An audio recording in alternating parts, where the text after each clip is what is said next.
여러 여론조사를 통합으로 묶어 보도한 재밌는 지표가 나왔습니다. 최근 발표된 전화면접 방식의 여론조사 결과를 산술 평균한 결과 조기 대선이 치러질 경우 야권에 의한 정권교체가 필요하다는 응답률이 53% 수준인 것으로 나타났습니다. 여당이 한 번 더 집권하는 정권 재창출이 필요하다는 응답 39%를 오차범위 밖에서 웃돌았습니다. 해당 부분이 중요한 것은 여론조사 불공정과 고성국 여조와 달리 안심번호 전화면접, 즉 돈을 제대로 쓴 여조만 중심적으로 모아서 평균치를 냈기 때문입니다. 또한 윤에 대한 탄핵 찬반을 묻는 5개 여론조사 결과의 평균값을 보면 찬성 응답이 60%, 반대가 36.5%로 나왔습니다. 조사별로 봐도 찬성 응답률이 반대를 큰 폭으로 웃돌았고 최대 격차는 35.4%포인트, 최소 격차는 19%포인트였습니다. 한편 정당 지지율에 대한 조사도 5개 기관에서 진행됐습니다. 거대 양당의 지지율은 접전 양상을 보이는 것으로 나타났지만 조국 혁신당의 지지율이 빠진 상황이라는 것을 생각해 봐야 합니다. 네, 여론의 흐름이 재밌게 흘러가는 가운데 국힘이 극우만 바라보다가 더 망할 수밖에 없는 이유, 그리고 여조의 스트레스를 받지 않으셔도 될 이유 보시고 이어가 보겠습니다. 여당의 대권 후보 그냥 개인적 행보, 윤희숙도 자기도 뭐 하나 하고 싶으니까, 혹은 나경원도 대선하고 싶으니까 나 여기 있어요. 그럴 수 있다 쳐요. 그런데 문제는 이 당의 공식 대변인 논평으로, 이 공식 대변인 논평이라는 게 무슨 뜻이냐? 이 당의 공식 입장이라는 얘기입니다. 아, 그렇습니다. 자, 국민의힘의 공식 대변인 논평으로 이 게시글이 올라왔습니다. 제목부터 좀 너무 충격적이다. 대통령실에서 커뮤니티 작업하던 박민영 행정관이 네. 퇴직하고 갔던 곳이 어디냐? 그 이름도 유명한 국민의힘 미디어특위 소속의 진짜 뉴스 발굴단.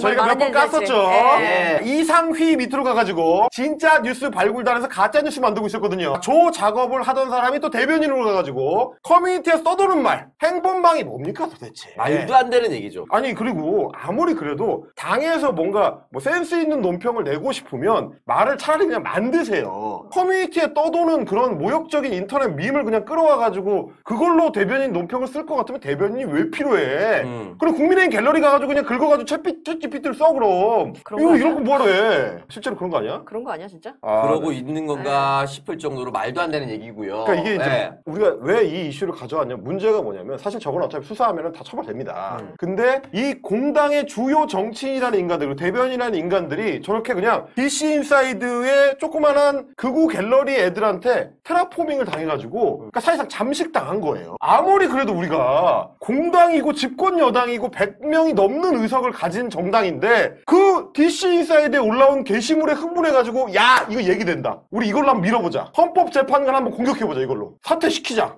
공격해가지고 헌법재판소의 어떤 권위를 실추시켜가지고 이 탄핵 정국을 좀 끌어가보자. 이게 지금 할 짓입니까 이게? 아무리 바닥으로 떨어졌어도 아니 어떻게 저기까지 가? 어쩌다가 이렇게 됐지? 와, 나 너무 참담한 그런 생각인 거고. 요즘 보면은 원래 그랬는데 이제 드러난다라고 생각이 좀 들 정도로 그동안 잘 감췄나 싶을 정도로 미치지 않고서는 진짜. 그러니까 이제 극우적인 시각을 갖고 있는 거야. 극우 커뮤니티를 따라가는 거가 완전히 다른 차원의 문제예요. 그러니까 쟤네가 먼저 하고 그 아젠다를 보고 저거 괜찮다, 따라가는 거야. 아니, 당에서 어젠다를 세팅을 하고 지지자들한테 그걸 전파하는 게 아니고 거꾸로 극우 게시물을 보고 야, 저거다, 이게 지금. 근데 이제 이럴 수밖에 없게 된 게 박민영이라는 키워드를 보셔야 돼요. 지금 대변인이라고 했지만 사실은 제2의 소속은, 실제 소속은 미디어특위 진짜뉴스 발굴단. 네. 그러니까 가짜 뉴스를 양산해서 뭐 당의 페이스북에 이상한 게시물을 올리고 그걸로 이제 온라인 여론전을 하기 위해서 만들어진 조직이에요. 근데 왜 박민영이냐? 박민영이 아까도 말씀드렸지만 대통령실에서 하던 일이 그거예요.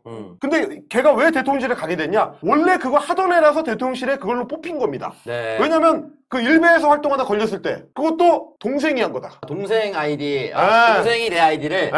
우리 동생이 좀 아픈데 그래가지고 뭐 일베로 활동했다. 실제로 지가 한 해명입니다. 이게 일베 지 아이디로 걸리니까 이거 내 아이디를 우리 동생이 도용해가지고 막 일베에서 썼다, 요런 식으로 해명했던 인간이 쟤 일베 잘하는구나, 쟤 데리고 와. 그래서 대통령실 갔다가 거기서 나와가지고 다시 미디어특위로 간 거예요. 그러면 이게 뭐가 문제냐면 대선 때부터 얘네들은 이러던 애들이에요. 그때 한창 우리가 말씀드렸던 행정관 하던 강기훈. 네. 강기훈도 페이스북에 한 줄 공약 이런 거. 그 전에는 뭐 했습니까? 그 전에는 부정선거 음모론 펼치던 극우 유튜버였어요. 자유의 새벽당인지 극우 정당 같은 거 만들고. 자, 그런 인물들하고 박민영하고 합쳐져서 대통령실을 꾸리다가 걔네가 지금 대통령실 다 쪼개지니까 나와서 당으로 가서 당에서 똑같은 짓을 하는 겁니다. 이게 이 당이 지금 망해가는 어떤 핵심적인 장면이에요. 앞으로 쟤네가 30대, 40대 이런 애들이 앞으로 저 당의 주축이 될 애들이거든. 극우 유튜브, 극우 갤러리, 극우 인터넷 커뮤니티 이런 거 보다가 그거 가지고 정치하는 애들이 그대로 성장해가지고 주축 정치인이 되는 정당에 뭔 미래가 있겠어. 니네는 그냥 망한 거예요, 그냥. 걔 망한 거야. 윤석열 대통령을 지지한다라는 응답이 51%가 나왔다. 이거를 막 포털 전면에 다 깔렸습니다. 그 기사가. 그 어떻게 나왔는지를 보면, 그러니까 좀만 들여다보면 알 수 있어요. 어떻게 나왔는지를. 이 데이터가 하는 얘기를 들을 수 있어요. 그거 보면 응답자 신상에 관한 나이, 지역 이런 거 물어본 다음에요. 그리고 정당 지지 묻고요. 그 다음에 질문 한 5개, 6개가 헌법재판관 A는 주식 투자 문제로 비리 증거가 있었는데 어떻게 됐는데 알고 있냐. 헌법재판관 B는 SNS에 이런 편향된 글을 올렸다가 삭제했는데 그 사실을 알고 있냐. 이런 특정 성향의 어떤 시민들이 들으면 듣는 자체로 짜증 날 만한 질문 한 5개쯤 넣어요. 그렇게 하고 맨 마지막 항목에 11번인가에 이제 윤석열 대통령을 지지하느냐고 물어봤어요. 그러니까 이건 어떤 조사냐 하면 탄핵에 찬성하는 또는 헌법재판소의 완전체 구성을 지지하는 시민들이라면 이따위 조사가 다 있어서 끊게 만드는 조사예요. 그렇게 해서 나온 게 윤석열 지지 51%예요. 그러니까 이제 비아냥거리는 사람들은 감옥에 있으니까 51% 나오네. 대통령실에 있을 때는 25% 나오더니 예. 그럼 아예 그냥 무기징역 선고받으면 100% 나오겠다. 이렇게 얘기를 해요. 근데 그 조사는 그 주체의 의지가 실린 문제였지만 예. 그거를 그냥 받아쓴 신문사가 한두 개가 아니에요. 필두가 문화일보는 속보로 전했고요, 그거를. 그 밖에 서울신문 등등 해서 여러 소위 레거시 미디어들이 아무 비판 의식 없이 예. 그걸 그냥 퍼뜨렸습니다. 알겠습니다. 포탈 전면에 오려고요. 예. 이런 과정들이 계속되고 있기 때문에 저는 최근의 여론조사는 이것이 오염됐을 가능성이, 표본 자체가 오염됐을 가능성이 대단히 많다 이렇게 봐요. 네, 공감합니다. 윤석열은 임명권자를 검찰권으로 치며 성장해 검찰 쿠데타로 집권한 인물입니다. 그러나 검찰 쿠데타에 대한 우리 사회의 빈약한 문제의식이 군대를 동원한 12.3 친위 쿠데타로 이어졌다고 저는 생각합니다. 윤석열의 검찰 쿠데타 성공 경험이 계엄령 선포의 정치적 배경이 된 것입니다. 검찰과 군대를 이용한 쿠데타가 이 땅에서 다시는 발생하지 않도록 법적, 제도적 개혁을 추진해야 합니다. 검찰 개혁이란 검찰의 제자리를 찾아주는 것입니다. 지금까지 검찰은 너무나 많은 권한을 가졌기 때문에 우리 사회를 불안하게 만들 수 있었습니다. 수사권과 기소권을 분리하는 일부터 시작해야 합니다. 이번에는 정말 실패하지 말아야 합니다. 또다시 실패한다면 우리의 민주주의는 돌이킬 수 없는 나락으로 떨어질 것입니다. 이재명 대표께서 꼭 성공하시리라 응원드리며 어나바는 오늘도 최선을 다하겠습니다. 여러분 고맙습니다.